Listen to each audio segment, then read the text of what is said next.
So the next installment of the Passamaquoddy scam is soon to come. But in the meantime, we have another holy grail that we have been pursuing, and that's the collection of Pepperell Meigs, who was a researcher in the mid 20th century, and his collection is extensive on tide mills in North America.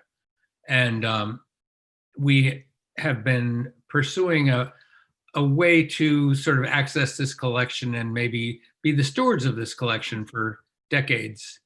And Bud, in his relentless pursuit, has succeeded.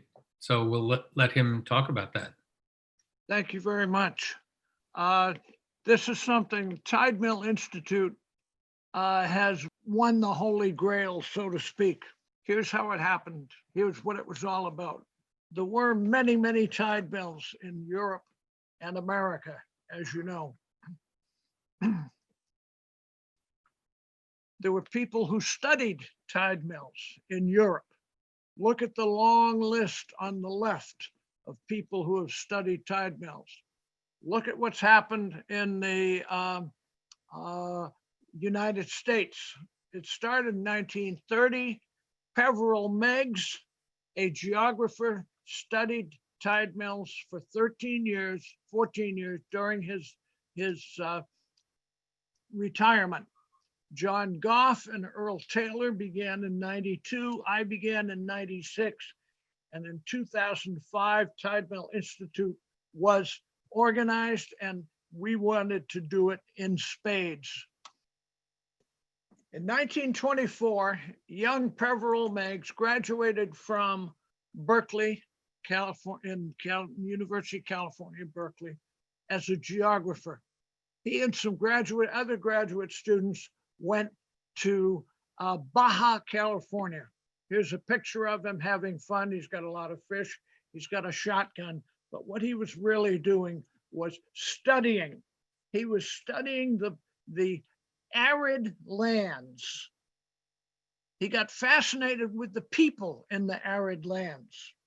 He ended up writing a book about the people in one of the tribes, which is still the best ethnological analysis of that people. He also did wonderful field work for 7 years. Meigs went on to an academic career in San Francisco State, Louisiana State, and American University. He was a historical geographer, as opposed to just being interested in the shape and actions of mountains and streams and so forth. A historical geographer is interested in the relation of people and the things they do to the geography. So he became, that's what he focused on.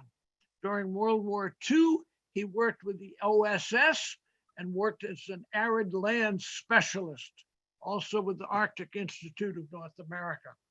He was part of the State Department and got involved with the United Nations and geographers from many lands, and then got investigated by Senator McCarthy. My guess is that the reason was that he was getting lots of mail from fellow geographers in weird places like from the Balkans, places from the Mideast, Croatia, and so forth.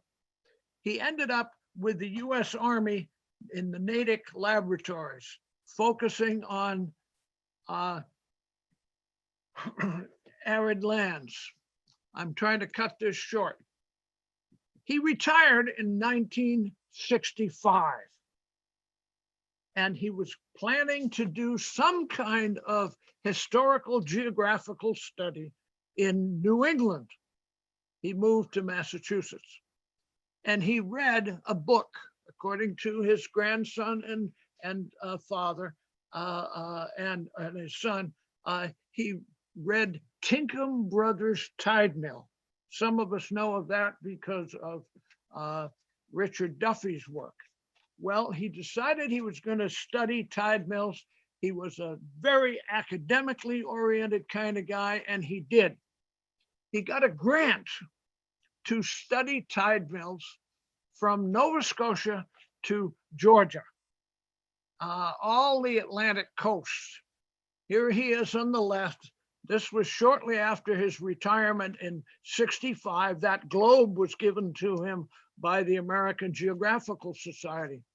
So on his tours along the East Coast, he really made it a family affair with his wife, Yvonne. He took many, many pictures of her. We found probably 50 pictures of her, and he posed her in all sorts of ways, standing by, standing on, sitting on, pointing at interesting tide mill things. His son, on the right-hand side here, accompanied him on some of the trips.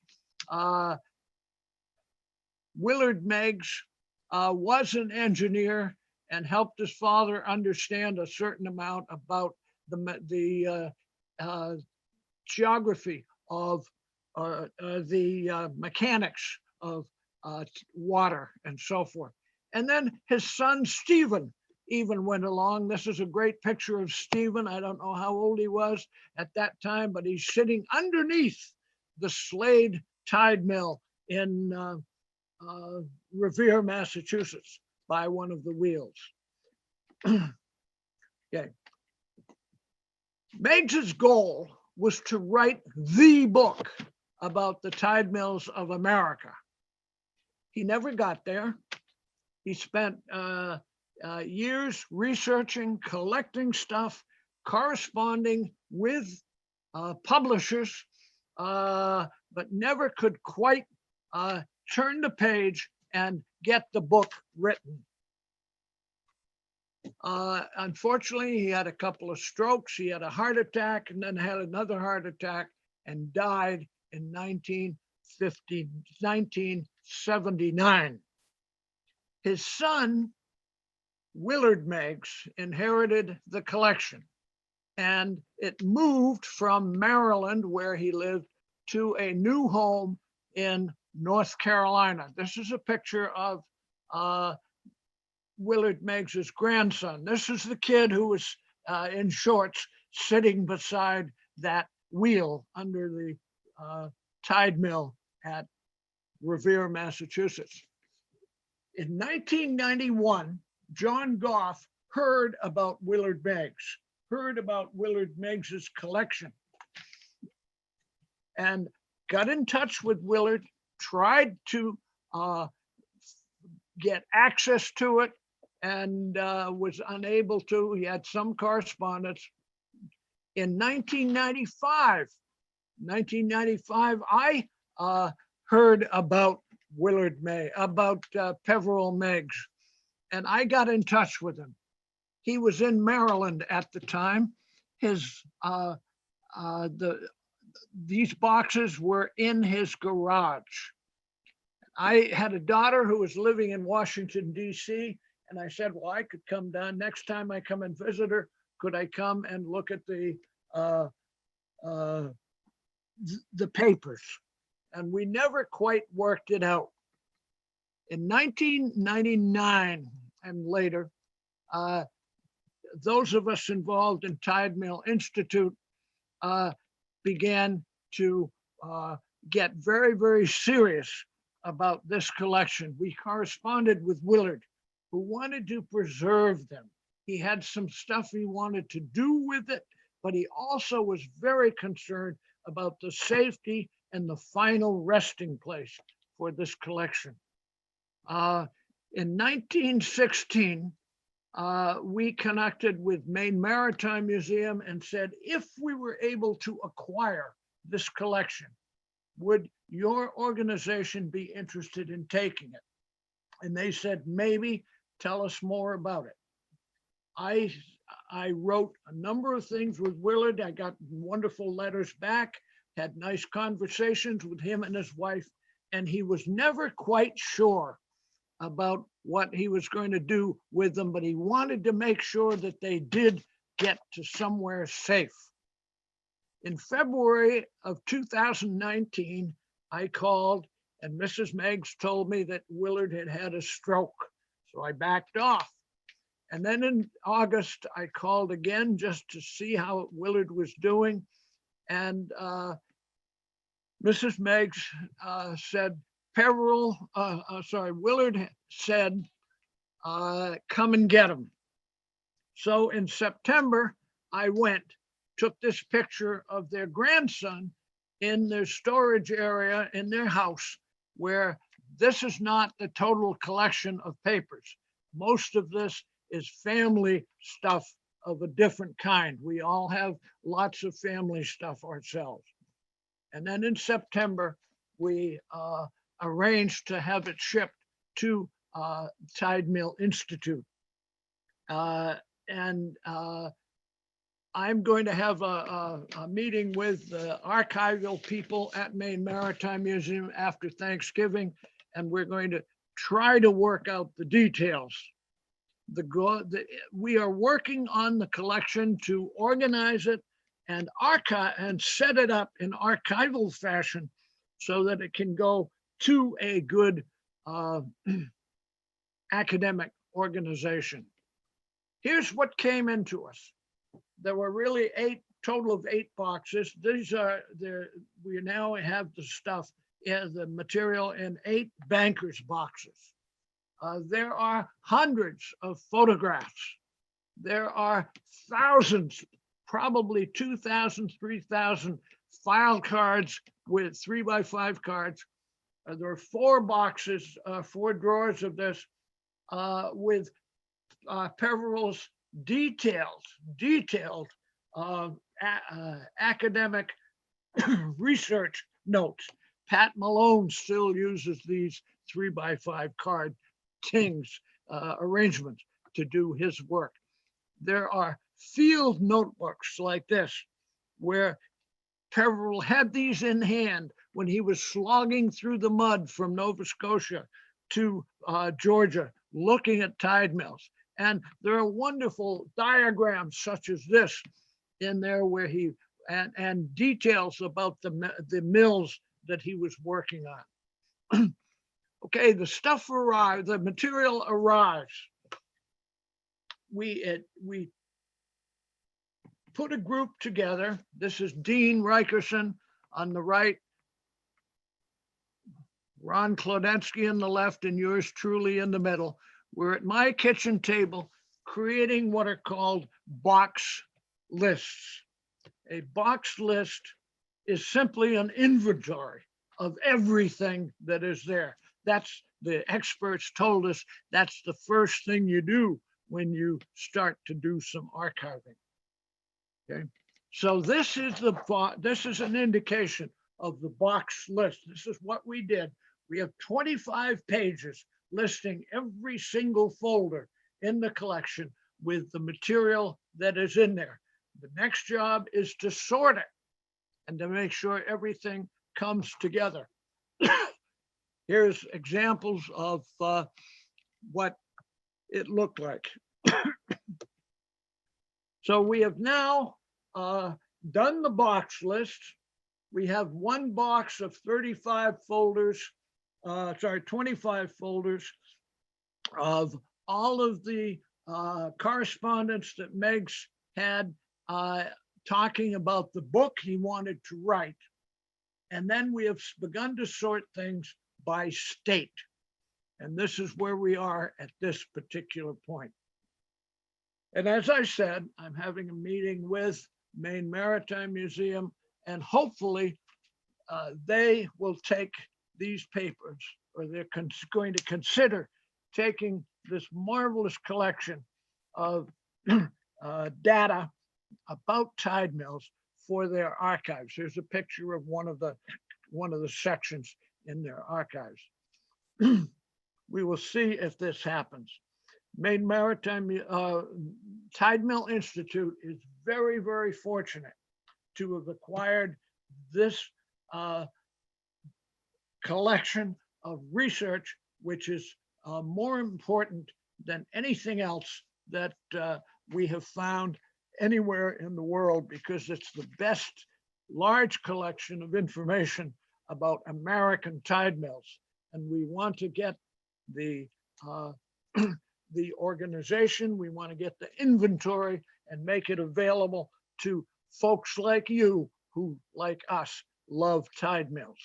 What our next speaker, who will talk for a short time, is Ron Klodensky.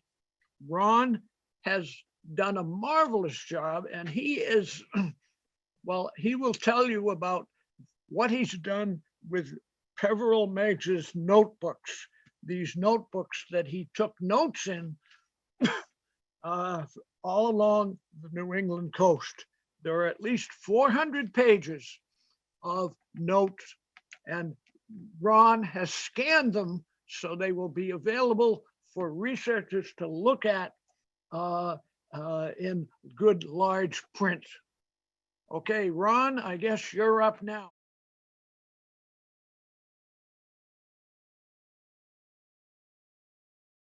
I'm going to be talking to you a little bit about how Bud and I handled these handwritten notebooks that Dr. Meigs carried with him during his visits to tide mill sites in the US and Canada. But as he said, these little books are just a small part of the materials that the Meigs family donated to the tide mill industry. It's quite a collection, and this is one small part of it, but an interesting one. Here's Dr. Meigs in 1965 when he retired. The pictures from a newsletter in the American Association of Geographers newsletter. He said that he intended to do historical geography research in New England, Greece, and desert areas in Southwest United States and Northwest Mexico in his retirement, but he got sidetracked to East Coast tide mills on the way. Here's a little indication of the area that he covered. These red dots show about 150 sites that I found mentioned in the notebooks, and they were visited by Dr. Meigs during his 14-year on and off odyssey to research the mills.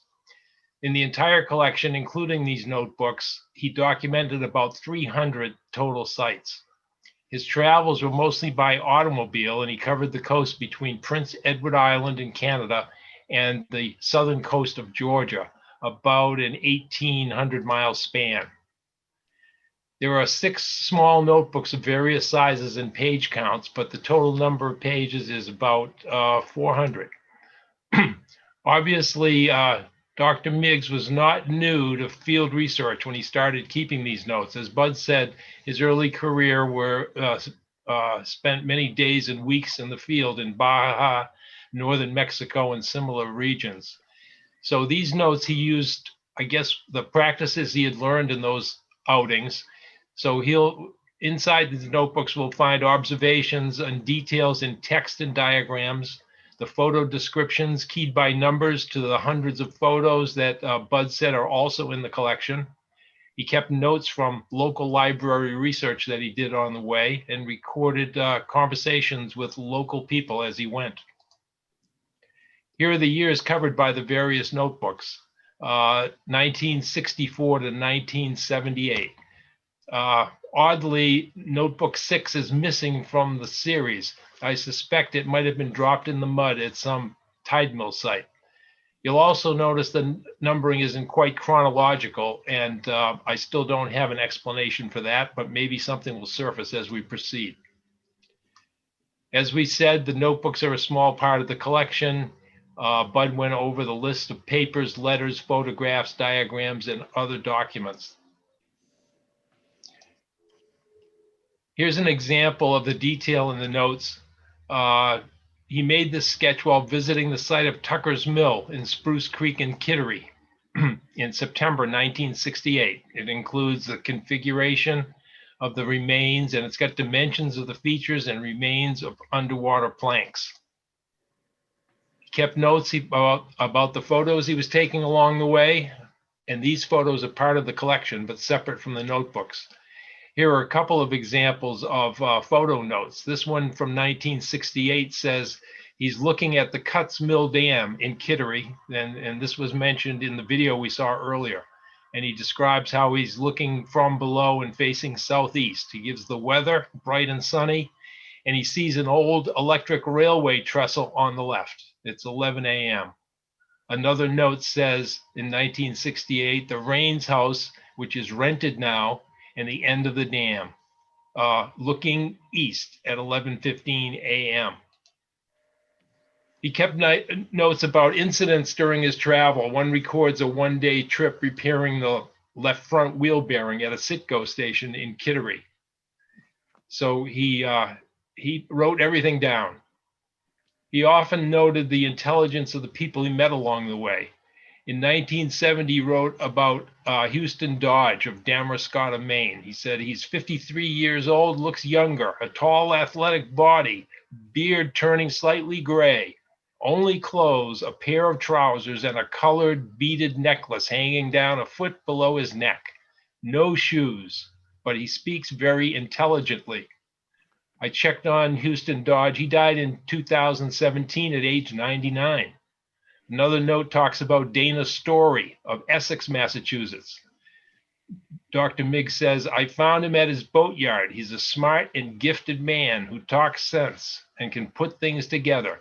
He is my best informant today. Mr. Story died in 2005 at age 85, according to the internet.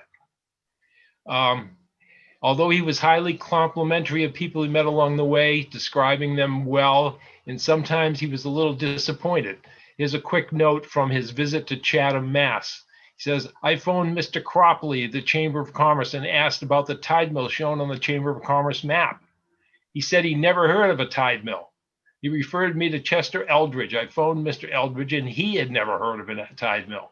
I asked, who made the map anyhow? He did not know. He said probably George Eldridge, who will be known as the map maker. He was sort of a geographer. I asked, is he still living? He said he died long ago. So now that we have all these wonderful notes, what should we do with them? Well, we're thinking we want to first make them accessible to others, such as researchers. We want them to be useful to those who can access them, and we want to preserve them to prevent any further deterioration. And one way to reach these objectives, it seems, is by digitizing or scanning the notebooks. So I'm digitizing the notebooks now using an inexpensive scanner. It's a slow one page at a time process, but it seems adequate for our current purposes. At this time, I've scanned 4 of the 6 notebooks, and I hope to finish the remaining 2 pretty shortly. Digitizing means that we can make these notes available in the cloud and accessible by computers and phones anywhere in the world. We can also transfer them on USB drives, memory cards, and optical discs. Right now, I'm just creating some simple PDF files that almost any electronic device can read. There may be better formats, and I'm open to hear suggestions from anyone. The collection of scanned pages is interesting if you browse and have a casual interest, but these images of scribbled notes are inconvenient and tedious if you're trying to find a site or topic. So making the notes useful means cataloging their contents and creating an index. So far, I've created only simple tables of contents for each notebook, like this one here. In another step, I plan to compile the tables into a more organized index, organized alphabetically or geographically. The notebooks are in pretty good condition, but the paper and bindings are showing their age. So digitizing these books duplicates their contents in case there's further deterioration or loss. Having the notes available digitally means they'll be handled less frequently, since researchers can view the contents without touching the books themselves. So that's what we're doing with Dr. Meigs field notes, but maybe there are better approaches. I encourage anybody with ideas for improving this process or anyone willing to help to contact me via the TMI email address or through the Contact Us page on the website. So thank you to everyone. Thank you to the leadership. Thank you to donors. and volunteers, and especially to the Meigs family who have donated this valuable material to us.